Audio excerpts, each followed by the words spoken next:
Sorry? Dinosaurs. Dinosaurs. I do a whole talk on dinosaurs because people love dinosaurs. Did dinosaurs exist? Yes, I'm pretty sure dinosaurs existed because I've gone out into the Badlands of Alberta and you can see bones all over the place in Alberta. And they're of creatures that we don't see today. So that means they must have existed. Here's something I want you to figure out though. You know, when we see scientists and they tell us about things, okay, obviously they're very smart and intelligent, so on, but they have a bias, right? They have a pre-belief in either creation or evolution before they take a look at the things there. I don't know about you, but when I was in school, I loved dinosaurs when I was a kid, and I'd read all sorts of books, and usually the books I read, they had some kind of pictures in it like this, right? You'd see the dinosaurs, and if you saw any other creatures, they were kind of like other reptilian creatures. There weren't very many, furred creatures or anything like that. There was always a volcano blowing up in the background, and it always made me think of this age of dinosaurs years and years ago, right? And then they would kind of ascribe some kind of geologic timetable to that. You ever seen something like this? Yes. Where they say, okay, well, we see these here, and then we see these here, and then we see the dinosaurs, and then the mammals, and then the people, and that's the way we find them in the fossil record. And this is used as proof that dinosaurs lived millions of years ago, because we only find these here, etc. Well, there actually is a pattern to the fossil record, which is exactly what you'd expect to find if there'd been a global flood, by the way. Because the first things that get buried are the things that are already in the ocean that don't run real fast, and clams don't run real fast, they get buried first. But I know very well that this perfect sequence isn't always the way it is, because I work with geologists and stuff.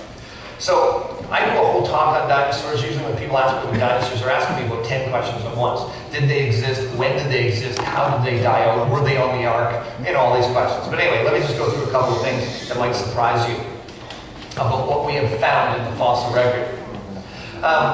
I took about 3 hours one time at the office on Google to try to find evidence from evolutionists that this sequence isn't always this perfect. And here's the first one I found.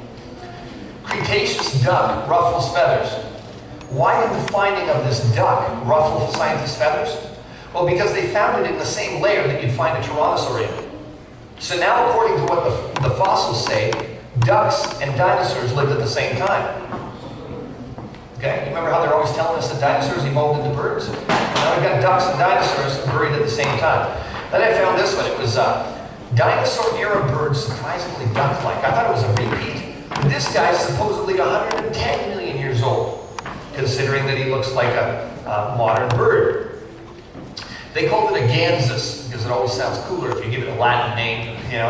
And they drew a picture of it, and then they said, yeah, it looks like a modern loon or a duck or something like that. Look at the last point in their article. It may have looked like a duck and acted like a duck, but gansus was no duck. They don't think ducks existed, so even though it looked and acted like one, it was no duck. Then I found this one. It was a Mesozoic squirrel. They found a flying squirrel in the same layer that you'd find a dinosaur in. When I worked with my dad up in Pickle Lake in Ontario, my mom was always trying to protect her baking from these flying squirrels. But this guy's supposedly 65.5 million years old. So now we've got flying squirrels buried at the same time as dinosaurs. Then I found this one. It was a 120 million year old platypus. They found a platypus supposedly 120 million years old, which means the platypus were living with the dinosaurs. Then I found this one. Easter surprise, the world's oldest rabbit bones found. A 53 million year old rabbit. Then I found this one. It was a 164 million year old beaver. Yay, Canada! I mean, beavers, according to the evolutionists, have been coexisting with dinosaurs for millions of years. They must have been pretty fierce. Right? And then I found this one. It was a 130 million year old. They didn't know what it was, but it had eaten a dinosaur. It was a mammal that had the stomach contents of a Psittacosaurus. It had eaten a dinosaur. And they called it a Reptimammals robustus. That Reptimammals robustus looks like a modern day honey badger.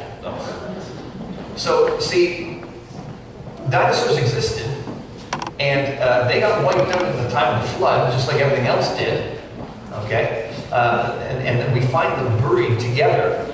And when people say, yeah, but there should be evidence of them existing after the flood. flood then, right? They got wiped out at the time of the flood. They would have got off the ark, and we shouldn't find evidence of that. We actually do find evidence of dinosaurs coexisting with people, and I'll show a couple of them to you. Some of the artifacts that we found, things like this. Mesopotamian cylinder seal. You can see this is one of the oldest artifacts we have. And see how the creatures have long necks and they're entwined. Of course, they kind of look like a dinosaur. But we found many interesting things like this, where you know how all over the world there are legends of dragons in different cultures? Different cultures have these legends of dragons. Look at this new dinosaur bone they found. It was one of the Pachycephalosaurus dinosaurs. Kind of looks like a dragon. They even admitted it. Look, National Geographic, that's their picture of it. Right? Looks like a dragon-like creature. Anyways, what are some of the things that we found that would show people this? Well, in Cambodia, there's a rock column where they've carved some things into the rocks. Let me blow one up for you. See the creature? He's on all fours. See his mouth over there and his eyes. See his tail. See the plates on his back? Anybody remember what that one's called? Stegosaurus. Very good. How old are you? He's 6. Okay, so this is really cool. I want you guys to think about something. He's 6 years old. Are you a paleontologist? He's 6 years old. He looks at a picture. He goes, that's a stegosaurus. Why? Because you've got a book at home that has a stegosaurus in it. He's watched dinosaur shows and stuff like that. Here's the point. 800 years ago in Cambodia, no dinosaur books. No museum. Why did they draw a picture of something that he can see as a 6-year-old? That's a stegosaurus. Probably because they saw one. That's the most logical explanation for what just happened here, isn't it? Right? If you go to Carlisle Cathedral in England, they used to bury people in the floors of churches. I don't know what that's all about, but anyway. Richard Bell was buried there. And his tomb has a carpet over it now because his entire tomb was inlaid with brass, and they had animals in the brass.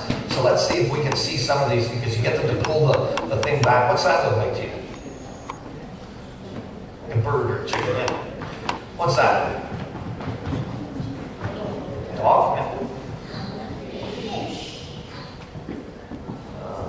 Isn't that interesting? You know what's really interesting? Remember I told you that other one, that Mesopotamian cylinder seal? Look at how the creature's necks are entwined. You know why that's so fascinating? Because these artifacts are separated chronologically by hundreds and hundreds of years, and geographically by hundreds and hundreds of kilometers.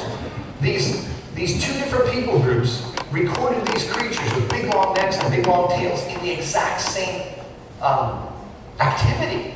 Maybe some kind of mating activity or something like that, rams butt their heads together and stuff like that. So there's actually a lot of evidence that people have seen dinosaurs.